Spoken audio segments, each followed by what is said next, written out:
ada guna sebab dalam sini sudah ada nitrogen. H2 sini ada H2, right? CO is not organic, is carbon, oxygen, right? Kita ada hydrogen, kita bukan hydrocarbon. CO2, right? Kalau semua komponen ni guna FID, flat line, tak nampak apa pun. Walaupun dia ada, okay? Tapi kalau cek sini kan, tak ada action, no free electron, tangkap, tak ada apa-apa. So flat. Atau dalam eksperimen saya patut ada CO, ada CO2, so cannot.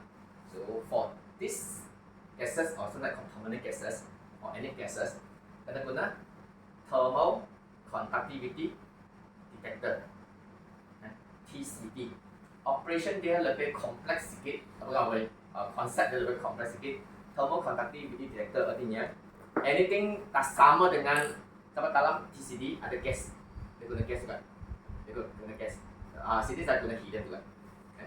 Dia untuk TCD operate dia kena masukkan gas dalam TCD. TCD biasa tulisannya macam ni. Pelik sikit. Tulisannya macam ni. Column masuk sini. Sini outlet dia. Gas dia guna helium a few out chamber dalam. So katakan anything tak sama dengan gas dalam chamber ini, kami masukkan helium dalam TCD, helium yang sama dari kolom. Anything different from helium, dia akan bagi satu. Yang apa-apa tak sama, itu asing, itu benda asing. Ini benda asing dia pun bagi satu. O2 different from helium, H2 different from helium, dia nampak sikit. CO nampak, CO2 nampak. The only thing guna helium kan sebagai gas dalam TCD tak sensitif untuk H2 unfortunately sebab thermal conductivity property atau index saya lupa, right? Dia pun sama. The way they conduct the thermal heat by the thermal conductivity detector. For kita guna helium H2 tak nampak. CO nampak, CO2 nampak, N2 nampak. Tapi kira kan kalau macam kira gas dekat TCD tu, possible tak kalau kita guna hydrogen instead of helium? Boleh. Tapi kompleks sikit sebab kena pipe hydrogen masuk ke hanya untuk TCD. Lagipun kolom flow dia sebab kolom sini guna helium kan. Kalau detector tu masuk hydrogen dia sedikit pun mix up. So tadi pelik-pelik sikit. So guna yang current gas flow helium sini masuk pun sama. Oh, okay. Untuk TCD, FID kena sama-sama carry gas lah. TCD dan current gas normally kalau kita dia memang base 100. Okay. So, TCD dia general detector, dia tak sensitif sangat. FID dia specific detector, specific untuk hydrocarbon, dia lebih sensitif. So hari itu saya bagi chromatograph kan. Kalau Zaki kata TCD boleh respon dengan lebih rendah kan? Sangat rendah kalau banding dengan FID. Dia dapat 10 times lower. Peak yang sama. Katakan TCD boleh check, no problem boleh check hydrocarbon. Sebab hydrocarbon different from helium. C1, C2, C3, methanol apapun, asalkan dia tak sama dengan TCD punya gas, dia bagi peak. Tapi kalau sampel yang sama, kadang concentration sama, 1 ppm masuk dalam FID, ini macam ni. 1 ppm masuk TCD, 10 times, 20 times. TCD memang general. Anything different dia nampak. FID kena hydrocarbon. Gas masuk, tak nampak. Tapi usually hydrogen is being detected by TCD lah. Hydrogen. So, hydrogen. hydrogen. How to get hydrogen detected sensitively di gunakan TCD. Kalau guna nak detect hydrogen kan, TCD kena masuk N2. Oh, okay. Baru sebab N2 dan H2 dia thermal lain. conductivity dia sangat jauh. So is that the reason why if low concentration hydrogen being using TCD detector, so sometimes the hydrogen cannot be detected at all? Kalau mau tanya low hydrogen concentration okay. or in the sample, Sampel. sikit lah hydrogen tu Sikit sikit kan. Lepas tu maksudnya pakai helium punya carrier dalam TCD. So maksudnya kadang-kadang hydrogen ada tapi tak dapat detect. Tapi jadi maksudnya in that case hydrogen kena lebih banyak sikit baru boleh nampak dalam banyak detektor. sikit pun sometimes dia tak jelas juga. Lagi dia negatif. Yes. One negative sebab hydrogen is a better has a better thermal conductivity banding dengan helium. Dari segi dia dia kontak harbor hydrogen lebih bagus dari helium. That's why dia negatif. Dia saya lebih pandai. Saya negatif. Okay. Tapi kalau nitrogen keluar, CO keluar, CO2 keluar, dia positif. Dia positif. Okay. So hydrogen dia. Tapi you dah adjust supaya dia reverse kan? Boleh reverse, tapi dia reverse tapi jadi CO2 bawah. You tak boleh adjust untuk that specific time untuk hydrogen je ke? Patutnya boleh kan? Mungkin boleh, mungkin tak boleh. Atau dia buat kira. Mungkin tak boleh reverse. Dia reverse atau dia hook kan. Kalau tak silap tadi. Mungkin saya salah. Ya. Tapi untuk kalau buat helium memang almost tak inaccurate untuk quantify H2. Sangat kecil. Kecuali H2 sangat besar.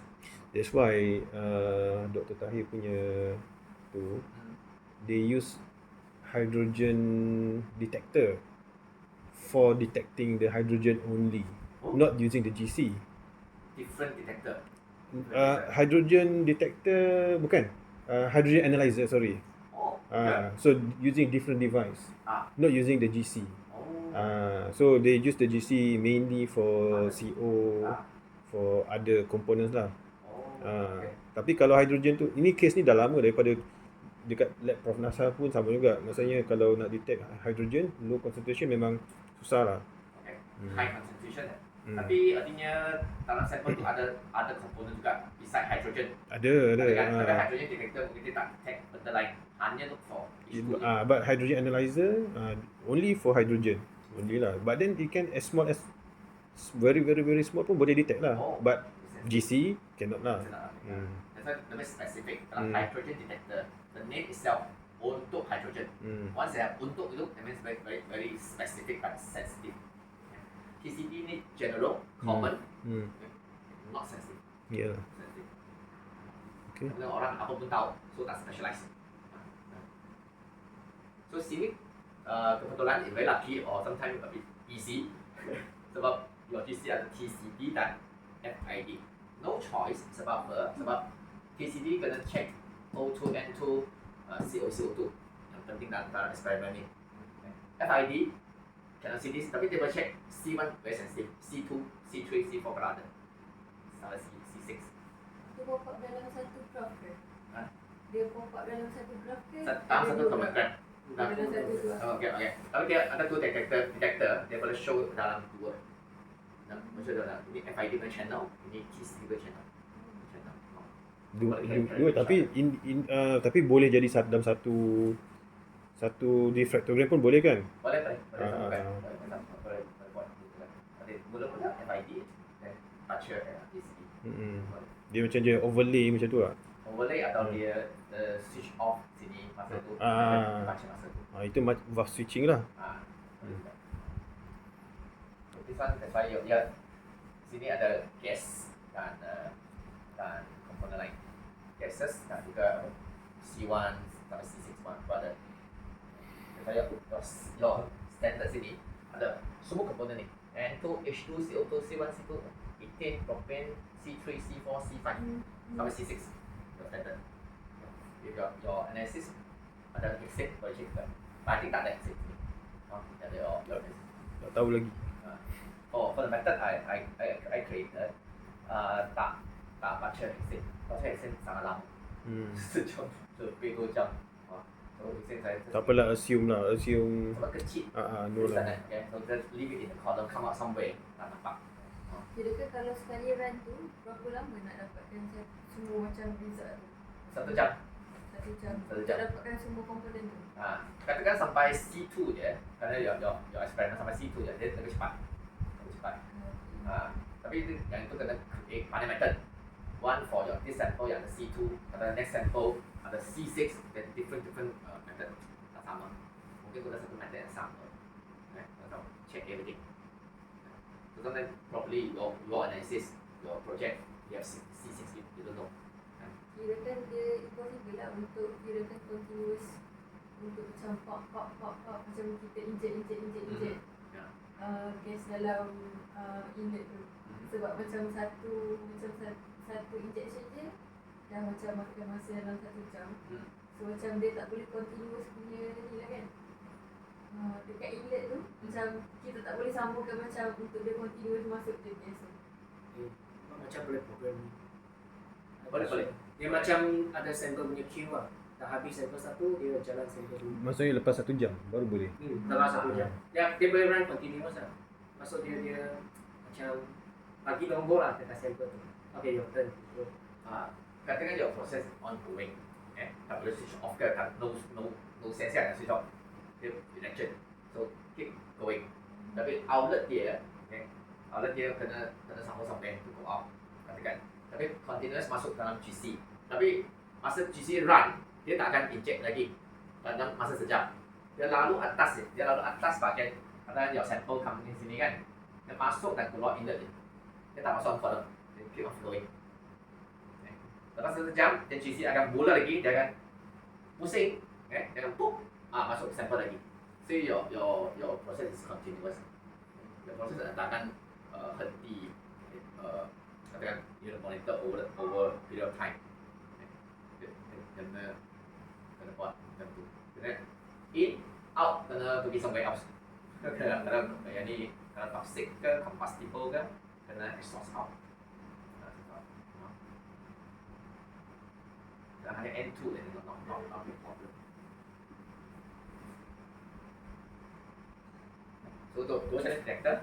Inlet pun banyak jenis inlet, but here I think I would explain on the inlet. Sini satu jenis inlet je. The valve masuk je. Inlet briefly juga saya boleh mention kalau minat nak tahu jenis inlet, terutama yang ada GC liquid tu. That is good to know. It's okay. You want to share on the inlet type? So detector faham kan? So type detector. Lagi banyak detector. So I don't mention ada FPD, MPD, detector MS, mass spec juga. Ada detector. For your case, these two. Over here. Yang Mak analisis N18, you repair tak yang tu, yang dia punya GC-MS dengan GC-MS. Are you MS. you tak tahu, itu mungkin dia direct dengan Agilent kot. Kau tahu sampai MS. MS tak tahu. Ada dulu masa saya beli yang tu lah. Mana N? GC, MS. Kan. Double punya. Pulak mana? N18. 16. Saya tak perasan. Mungkin saya kami tak tahu, tak buat. So tak dipanggil. GCMS dengan GCMS tu lain ke? Lain.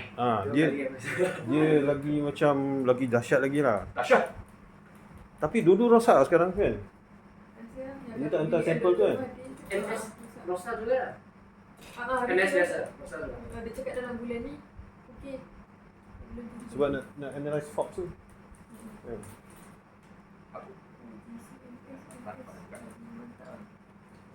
Mantap lagi, mahal lagi. Tapi sekali rosak, berapa banyak nak repair tak tahu lah. MS sangat sensitif. MS sangat sensitif. MS. Low detection.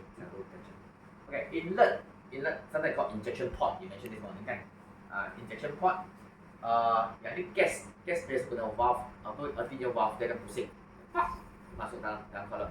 Pusing, dia tidak masuk kolom. Itu guna valve. Sebab valve untuk gas. Kalau liquid, kalau GC tu memang liquid, inject liquid. Siapa guna GC tu? Tapi tak jadi pakai. Tak pakai lagi. Nantilah, saya rasa kita nantilah. Okay, katakan liquid, pocket one dan liquid injection. There's a column ada dua jenis. This is called pack column. Ini memang sama dulu guna pack column. Tapi for gas, pack column still the best. For gas, for liquid pack column memang tak sangat berkaitan lagi dengan itu separation, resolution tak cantik. Dia guna capillary column. Ini ada capillary column. Kalau nampak ada sana ada capillary column. Dia lebih kecil dan panjang. Biasa dia kalau 30 meter, kan? Diameter dia 0.32 mm down. satu mm kecil macam ni, diameter column 0.32 mm internal diameter. So sangat kecil column tu, sangat panjang. For this type of capillary column, I think probably you see over there, there's some boxes over there. Itu saya bagi satu, kan tak silap. Ada macam ada bagi. Itu siapa tak nak, ya. Tapi- saya kutip. Tapi tak tahu kat mana ya. Saya tak sana ke sini. Tak apa. Ke atas tu bukan eh? Very sharp. Sharp eyes. Column. Yes. Yes, have a column. Have a column.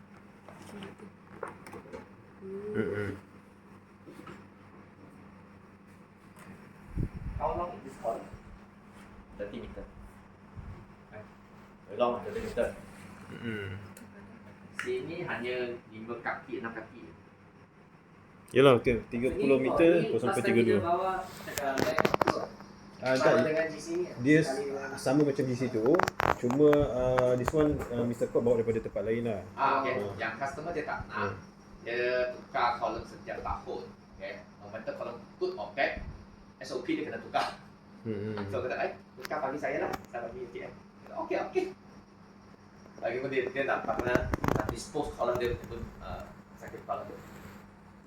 I think kolom still good for a lot of reason. Tapi untuk QC mungkin tak hit. Yalah, they want to have better quality lah ya. Resolution lah tak pas. Tapi pun for research yang more than enough. Ini dalam berapa Dalam 1,000 lebih ada? RM1,000 ke RM2,000? Dari 2,000 lebih. 2,000 Normally. lebih, Cheapest saya nampak is 1,006. Untuk column yang sangat simple. Yang non-polar. Column ni polar tau, 624. Polar column. Biasa good untuk hydrocarbon. Yang kompleks. Minyak kelapa sawit, carboxylic acid. Boleh Google dekat DB 624 untuk apa? Very easy. So, column ni 30 meter, 0.32 mm per diameter. So, kecil kan column ni. Biasa dia akan install ke inlet. Okay. Bentuk dia pun sama inlet ni. Dan detector sama FID. Tapi inlet tak sama. Inlet ada dua jenis. Pack column macam ni, dia masuk dalam pack inlet. Pack inlet. Bentuk dia sama dengan ni. Mungkin ada nampak. Mungkin depan. Capillary column biasa tak masuk dalam pack inlet. Biasa boleh masuk tapi biasa tak masuk. Dia masuk dalam capillary inlet. Design tak sama. Asal sana is capillary inlet. Kalau tak silap, capillary inlet. Sometimes dia panggil splitless inlet. Nama dia sama. Splitless inlet. Normally proper term is called splitless inlet. So dalam cyber PTF memang saya ada tulis. Saya mention split and splitless inlet. So meaning pack inlet is for pack column. Biasa. Capillary inlet for capillary column. Spitless. Splitless another name for capillary inlet. Oh, Normally okay. they call splitless inlet. Okay. General term biasa in method sometimes you check method kan. Mereka tulis very it's- short term one. Dia tulis SSL. Splitless inlet SSL. Kita faham betul SSL sometimes bila So, method. biasa I familiar dengan spitless tapi pack inlet, capillary inlet tak biasa. Capillary inlet jarang guna ini general term. Dia jarang pakai lah. Scientific punya. Ada class kit. Splitless inlet. Okay. Ada orang tulis SSL lagi lebih short. So kita nampak SSL apa tu? Okay. Yang sample name bukan dia inlet. Tapi spitless pun untuk liquid lah. Untuk liquid. Biasa untuk liquid tak guna gas. Okay. Gas biasa tak popular. Boleh guna capillary column. Tapi gas biasa develop on pack column analysis. Boleh analyze gas juga. For capillary inlet normally kalau guna capillary column kan is liquid. Apa liquid? Alcohol, hydrocarbon, minyak, kelapa sawit, petrochemical, chemical, industry, pharmaceutical, splitless inlet. Apa artinya split dan splitless? This part is very difficult to buat. Very difficult tapi sangat berguna for your analysis next time. Okay, I can show briefly. Cukup masa dah. Cukup masa.